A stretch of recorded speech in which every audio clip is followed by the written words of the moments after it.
शैक्षणिक सहल सादर करीत आहोत. जिल्हा परिषद प्राथमिक शाळा देवनांद्रा साकाप, तालुका पाथरी, जिल्हा परभणी.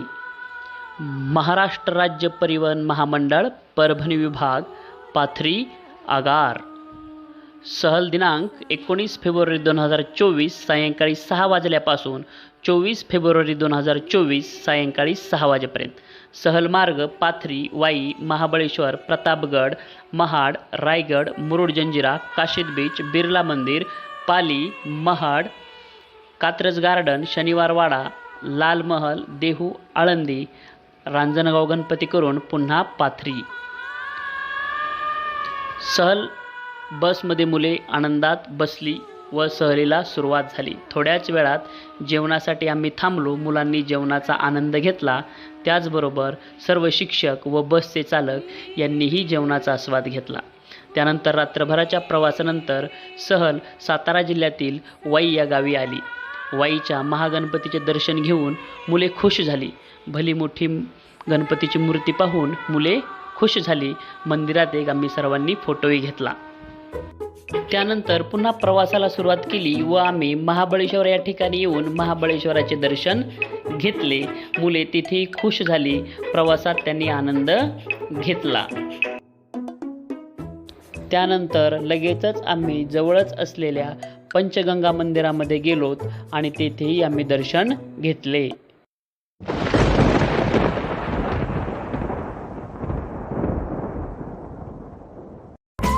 दर्शन झाल्याच्या नंतर थोडा फलाहार केला आणि आम्ही प्रतापगडाच्या दिशेने निघालो. बस घाटातून नागमोडी वळणे घेत प्रतापगडाकडे निघाली. मुलात खूप उत्सुकता होती प्रतापगड पाहण्याची, शिवरायांचा पराक्रम पाहण्याची.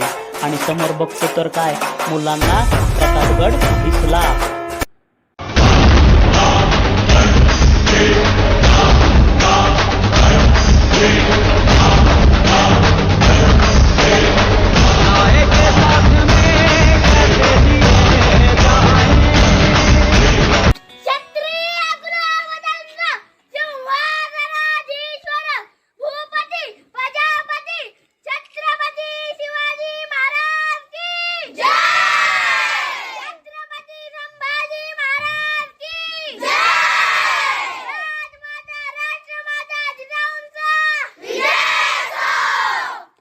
दिल्यानंतर मुलांमध्ये एक नवचैतन्य निर्माण झालं. मुलांनी भवानी देवीचे दर्शन घेतले आणि पुस्तकात जे चित्र आहे ते कुठून दिसत आहे हे पाहण्यासाठी मुलांना आम्ही तिथे घेऊन गेलो. मुलांना चित्र दाखवले, तो किल्ल्याचा परिसर दाखवला, माची दाखवली. मुले खुश झाली. भवानी देवीच्या समोरच स्वराज्याचे सरसेनापती हंबीरराव यांच्या तलवारीने केलेला पराक्रम, ती तलवारसुद्धा मुलांना पाहण्यात आली. अशा प्रकारे आम्ही किल्ला चढून वरती छत्रपती शिवाजी महाराजांच्या अश्वारूढ पुतळ्याकडे गेलो. तिथे काही फोटो काढले. इथंच बस, तिथं बस, रांगेत बस, रांगेत बसून घ्या इकडे.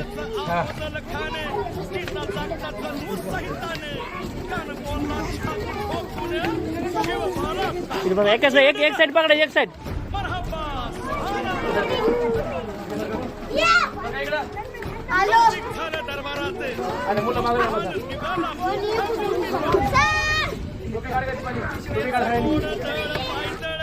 माचीवरील ध्वजस्तंभाजवळ आल्यावर मुलांना सविस्तर मार्गदर्शन करण्यात आले. त्यानंतर अश्वारूढ पुतळ्याजवळ फोटो काढून मुले प्रतापगडावरील आठवणी डोळ्यात साठवून पुढील प्रवासासाठी निघाली. पुढे आम्ही महाडचे चौदार तळे येथे आलो आणि त्यांना श्री गवळे सरांनी सत्याग्रहाविषयी सविस्तर मार्गदर्शन केले. पिण्याच्या पाण्यासाठी डॉक्टर बाबासाहेब आंबेडकरांनी केलेल्या संघर्षाचं हे ठिकाण आहे. 27 मार्च 1927 या दिवशी डॉक्टर बाबासाहेब आंबेडकरांनी या ठिकाणी पाण्यासाठी फार मोठा संघर्ष केला होता. आणि हे जे पाणी आहे, मग आपल्याला वाटतं की आता पाण्यासाठी बाबासाहेबांनी का संघर्ष केला, तर 27 मार्च 1927 म्हणजे आपण पारतंत्र्यात होतो. आपल्या देशामध्ये इंग्रज होते आणि इंग्रज जरी असले तरी ही व्यवस्था परमनंट चालू होती आपल्या देशामध्ये. आणि मग माणूस असून माणसाला सुद्धा पाणी पिण्याचा अधिकार नव्हता. मग कोणकोणती माणसं होती याच्यामध्ये? शेड्यूल कास्टची माणसं होती, ती अस्पृश्य गणल्या गेली. त्याच्यामध्ये शेड्यूल ट्राईबची माणसं होती, जे की आपण ज्याला आदिवासी म्हणतो, ती अस्पृश्य गणल्या गेली. त्याचबरोबर NT-DNT VGNTची 199 जाती आहेत त्याच्या. तर या भटक्या जमाती असतील, आदिवासी असतील, अस्पृश्य असतील, या सगळ्यांना पाणी सार्वजनिक ठिकाणी. आता सार्वजनिक ठिकाण कोणकोणतं आहे? तळ आहे, विहीर आहे का नाही आहे? तर हे सार्वजनिक ठिकाण आहे. या ठिकाणावर यांना पाणी पिण्यासाठी किंवा त्याला स्पर्श करण्याची सुद्धा परवानगी नव्हती. म्हणून बाबासाहेबांनी त्या दिवशी म्हणजे 27 मार्च 1827 या दिवशी या ठिकाणी संघर्ष केला आणि हे 14 तळे सर्वांसाठी खुलं करण्याचा त्यांनी प्रयत्न केला. महाडचे 14 तळे पाहिल्याच्या नंतर आम्ही रायगडाला भेट देण्यासाठी हिरकणवाडी या ठिकाणी मुक्कामी गेलो. रात्रीचे जेवण केल्याच्या नंतर मुलांना उत्सुकता होती, आता रायगड किल्ला कसा असेल, माझ्या राजाचा राज्याभिषेक तिथे कसा झाला असेल, या सर्वांची मुलांना उत्सुकता लागली होती. किल्ल्यावर चढण्यासाठी सुरुवात करण्याच्या अगोदर आम्ही सकाळी लवकर उठून मुलांसाठी नाश्ता बनवला व मुलांना नाश्ता देऊन पुन्हा दुपारी त्यांना भूक लागेल या हिशोबाने खिचडीसुद्धा आम्ही बनवून ठेवली आणि ते आम्ही किल्ल्यावर सुद्धा घेऊन गेलो. आम्ही सर्वप्रथम नाणे दरवाजानं किल्ल्यावर चढण्याची सुरुवात केली. मुले खूप आनंदी खुश होती.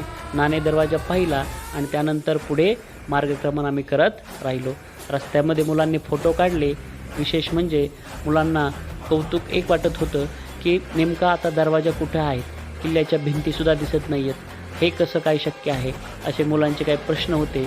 त्यांना शिक्षक उत्तरे देत होती. असे करत करत आम्ही महादरवाजाजवळ येऊन पोहोचलो. तिथं आल्याच्यानंतर दरवाजा पाहून मुले खूप खुश झाली.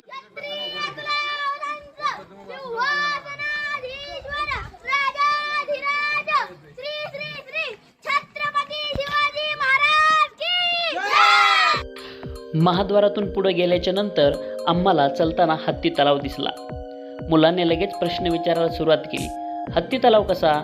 मग मुलांना सांगण्यात आले, छत्रपती शिवाजी महाराजांच्या राज्याभिषेकाच्या वेळी हत्तीची गरज भासणारच होती.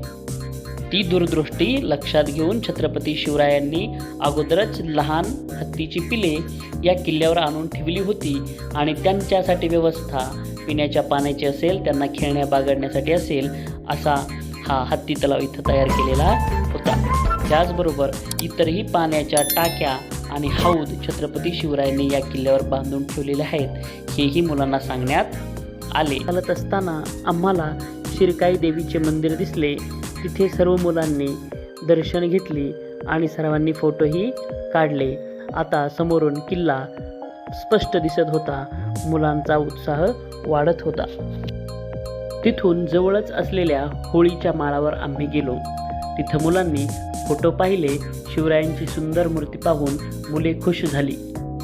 त्यानंतर आम्ही शिवरायांच्या काळातील रायगडावरील आंतरराष्ट्रीय बाजारपेठ पाहिली. त्यानंतर आम्ही बाजारपेठ आतमध्ये शिरून पाहिली. समोर सामान ठेवण्यासाठी जागा, त्याच्या पाठीमागे गोडाऊन आणि पाठीमागे राहण्यासाठी जागाही तिथे उपलब्ध होती. त्यानंतर आम्ही लगेच जगदीश्वराच्या मंदिरात गेलो. छत्रपती शिवाजी महाराज ज्या जगदीश्वराची पूजा करायचे त्या जगदीश्वराचे आम्ही दर्शन घेतले. सर्व मुलांनी मंदिराच्या गाभाऱ्यात एक छानसा फोटोही घेतला. त्यानंतर आम्ही सर्वजण छत्रपती शिवाजी महाराजांच्या समाधीस्थळावर नतमस्तक झालो. त्यानंतर आम्हाला लगेच दिसलं सेवेचे ठायी तत्पर हिरोजी इंदुलकर. या रायगड किल्ल्याचे बांधकाम त्या काळचे इंजिनियर हिरोजी इंदुलकर यांनी केलेले आहे. या किल्ल्याच्या बांधकामाची जबाबदारी छत्रपतींनी हिरोजी इंदुलकर यांच्याकडे दिली होती. शेवटी गडाचे बांधकाम करताना थोडे पैशाची अडचण आली तर त्यांनी स्वतःचं घर आणि शेती विकून पैसा उपलब्ध करून या रायगड किल्ल्याचे बांधकाम केलेले आहे. ही गोष्ट आपण इथं लक्षात ठेवली पाहिजे. किल्ल्याचे बांधकाम पूर्ण झाले. शिवरायांना किल्ला खूप आवडला. शाबासकी म्हणून, बक्षीस म्हणून शिवराय हिरोजींना म्हणाले, बोला हिरोजी, काय बक्षीस देऊ? त्यावेळेस हिरोजी फक्त म्हणाले, काही नको राजे, मला फक्त या मंदिरासमोरच्या पायरीवर माझे नाव कोरा, म्हणजे येता जाता तुमच्या पायाची धूळ माझ्या नावावर लागेल, हेच माझं भाग्य. नंतर आम्ही खलबतखान्याकडे आलो. खलबतखाना म्हणजे किल्ल्यावर गोपनीय गोष्टी करण्याचं ठिकाण. तिथं आम्ही पायऱ्या उतरून खाली आलो. खाली येऊन पाहिलं तर एक अंधारी खोली होती आणि त्या अंधाऱ्या खोलीमध्ये त्या काळी खलबतं केली जायची, योजना आखली जायची. मुलांना नेणे शक्य नव्हते म्हणून आम्ही त्यांना हा व्हिडिओ बनवूनच दाखवला. टाकसाळ, इंग्रजीमध्ये मिंट. टाकसाळ म्हणजे काय? छत्रपती शिवाजी महाराजांच्या काळात जिथं पैसा छापला जायचा, ठीक आहे, जिथं मोहरा असतील, छत्रपती शिवाजी महाराजांच्या काळातली जी नाणी असतील ती काय केली जायची, इथं तयार केली जायची. तर मुलांना हे जे दिसतेत ना तुम्हाला, हे काय आहेत? शिवरायांच्या काळातले काय आहेत? हे शौचालय आहेत. काय आहेत? शौचालय आहेत. ही जागा प्रत्यक्ष शिवरायांच्या राजवाड्याची जागा आहे. स्वराज्याची पहिली राजधानी राजगड सोडून शिवरायांनी रायगडाची निवड केली. यामागचे कारण रायगडावर असलेला विस्तीर्ण पठार. या पठारावर स्वराज्यासाठी ज्या ज्या प्रशासकीय इमारती लागणार आहेत, ज्या ज्या प्रशासकीय अधिकाऱ्यांच्या राहण्याच्या सोयी होणार आहेत आणि बहुतांच्या प्रदेशावरही नियंत्रण राहणार आहे, अशा सर्व इमारती इथे होणार होत्या. त्या हिशोबानं छत्रपती शिवाजी महाराजांना रायगडाची निवड राजधानीसाठी केली होती. 11व्या शतकात या रायगडावर यादवांची सत्ता होती. 12व्या शतकातही यादवांची सत्ता होती. 13व्या शतकात मात्र पाळेगार आणि विजयनगर अथवा अनागोंदीचा मांडलिक याची सत्ता होती. त्यानंतर 1358मध्ये बहामनींची सत्ता इथे प्रस्थापित झाली. त्यानंतर 1400मध्ये गड निजामशाहीकडे गेला, शिर्के येथील देशमुखाकडे गेला. त्यानंतर पुन्हा 1558मध्ये आदिसत्ता इथं आदिलशहाची होती, परंतु प्रत्यक्ष या प्रदेशात जावळीचे चंद्रराव मोरे हेच कारभार पाहत होते. त्यानंतर एप्रिल 1656मध्ये शिवरायांनी हा रायरी किल्ला म्हणजे रायगड किल्ला ताब्यात घेतला आणि आपल्या स्वराज्याची राजधानी त्यांनी बनवली. हेच ते ठिकाण 3 एप्रिल 1680मध्ये छत्रपती शिवरायांचे या ठिकाणी निधन झाले. मुलांना वाईट वाटले, मुलांचे डोळे पाणावले. संपूर्ण किल्ल्याची माहिती घेतल्याच्या नंतर मुले पुन्हा गड उतरायला सुरुवात करायला लागली. जी मुलं थकली होती त्यांना शिक्षकांनी खांद्यावर उचलून पायथ्याशी आणले. आम्हीही खिचडी खाल्लेले पातेले गडाखाली घेऊन आलो. त्यानंतर मुलांनी एकच घोषणा द्यायला सुरुवात केली आणि आम्ही पुढच्या प्रवासाला निघालो.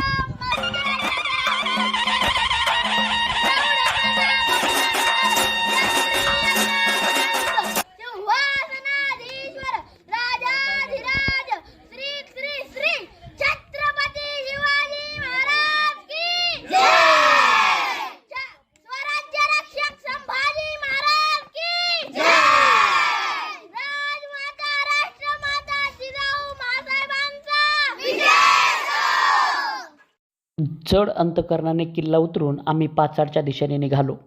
पाचाडला पोहोचल्याच्या नंतर आम्ही राष्ट्रमाता माँसाहेब जिजाऊंचे समाधीचे दर्शन घेतले. सर्व शिक्षक व विद्यार्थी जिजाऊंच्या समाधीस्थळी नतमस्तक झाले आणि पुढील प्रवासाला सुरुवात केली. आता पुढील प्रवास होता मुरुड जंजिऱ्याचा, समुद्रकिनाऱ्याचा. मुले बसमध्ये नाचत गाचत पुढे निघाली.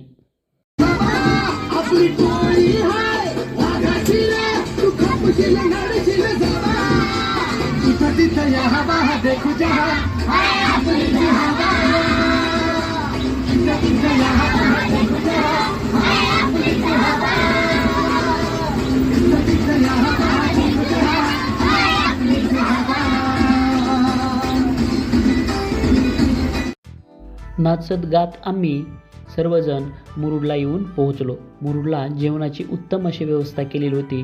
मुले पोटभर जेवली. रात्री भरपूर आराम झाला. सकाळी उठल्याबरोबर आम्ही जंजिरा किल्ला पाहण्यासाठी बोटीनं किल्ल्यावर गेलो. सर्व मुलांना घेऊन आम्ही किनारी आलो. बोट आली.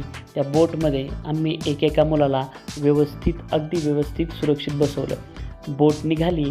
या बोटीतून समुद्राची सफर होणारच होती, परंतु त्याचबरोबर शिडाची बोट वाऱ्याच्या दिशेवर कशी चालती हेही आम्ही इथं मुलांना अनुभव देणार होतो. समुद्रातून जाताना मुलांना एक वेगळाच उत्साह वाटत होता. किल्ल्याच्या जवळ आम्ही आलो आणि आता अवघड होतं ते मुलांना खाली घ्यायचं.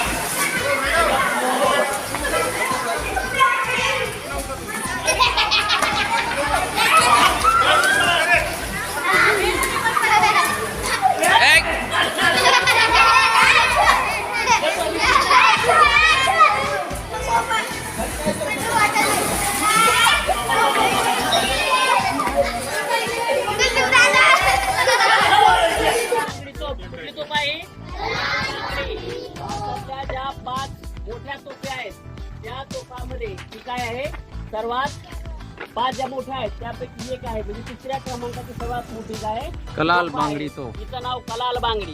ही किती ऊन असलं तरी गरम होत नाही. ही पंचधातूपासून बनवलेली आहे. किती ऊन झालं तिच्यापासून मारा, असं म्हणतात की 12 किलोमीटर पर्यंत काय होतो, तिचा मारा होतो. आणि ही तोफ जहाजीने किंवा बोटीने आणणं त्या काळात शक्य नव्हती. असंही म्हटलं जातं की ही तोफ तुकडे तुकडे करून काय पर्यंत आणली गेली. आणि अशी आख्यायिका काय काय पेशव्यांनी ह्या झालं नाही. आणि किल्ल्याचा इतिहास जाणून घेतला. किल्ल्याच्या सर्वात वरच्या टोकाशी गेलो, तिथं फोटो काढले, गोड पाण्याची विहीर पाहिली आणि संपूर्ण किल्ल्याची माहिती घेतल्यानंतर आम्ही काशीद बीचकडे निघालो. आता समुद्रात पोहायचं होतं. मुले गाणे म्हणत नाचत निघाले.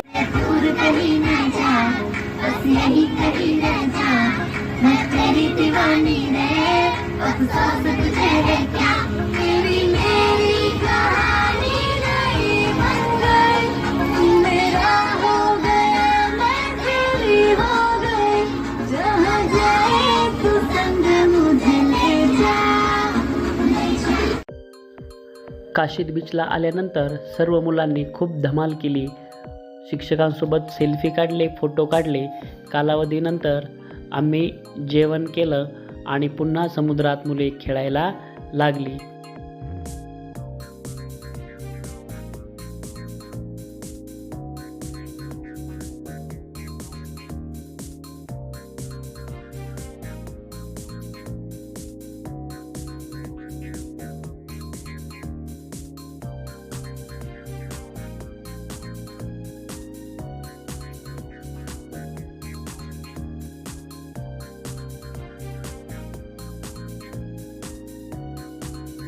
बीचवर सर्व मुलांसोबत एक फोटो घेतला आणि आम्ही पुढील प्रवासासाठी निघालो.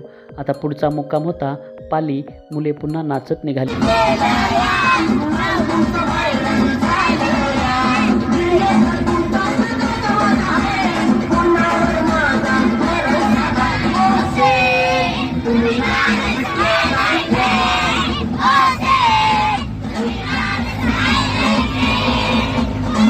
काशीद बीचवरून बल्लाळेश्वराकडे प्रस्थान. पाली येथे आल्यावर सर्वप्रथम मुले फ्रेश झाली आणि त्यानंतर सर्वजण हॉटेलमध्ये मस्त जेवायला गेली. जेवण केल्याच्या नंतर मुलांनी मुक्काम केला व दुसऱ्या दिवशी सकाळी मुले बल्लाळेश्वराच्या दर्शनासाठी गेली. रांगेत शिस्तीत मुलांनी दर्शन घेतले. बल्लाळेश्वराचे दर्शन घेतल्यानंतर मुलांची मने प्रफुल्लित झाली. त्यानंतर सकाळी नाश्ता केला व आम्ही महडच्या दिशेने निघालो. पुन्हा एकदा आमचा प्रवास बल्लाळेश्वर ते वरदविनायक असा सुरू झाला. काही क्षणातच आम्ही वरदविनायक देवस्थान क्षेत्र महड येथे पोहोचल्यानंतर पुन्हा एकदा मुलांनी रांगेत गणपतीचे दर्शन घेतले. मुलांची मने पुन्हा प्रफुल्लित झाली व आम्ही पुण्याच्या प्रवासाला लागलो. वाटेत जेवण करून आम्ही पुण्यामध्ये कात्रजला पोहोचलो. कात्रजला पोहोचल्यानंतर उद्यानात आम्ही वाघ पाहिला. त्यानंतर इतरही काही प्राणी पाहिले. मुलांना प्राणी पाहून खूप मजा आली. त्यानंतर गार्डनमध्ये सर्वांचे मिळून काही फोटो काढले आणि आम्ही पुढे शनिवार वाड्याकडे मार्गस्थ झालो. अवघ्या काही क्षणातच आम्ही शनिवार वाड्याजवळ आलो. आल्याच्या नंतर मुलांनी शनिवार वाड्यासमोर फोटो काढले व सरांनी त्यांना थोडक्यात माहिती दिली. शिवशाही संपवून पेशवाई आली आणि पेशवाई आल्यानंतर पेशव्यांचं हे मुख्य राजधानीचं ठिकाण होतं. इथून पूर्णतः संपूर्ण राज्यकारभार चालायचा. ठीक आहे, तुमच्यासाठी एवढीशी माहिती. पुरेशी आहे. सरांनी माहिती सांगितल्यावर पुन्हा एकदा फोटो काढले व मुलांनी जोरात घोषणा दिल्या.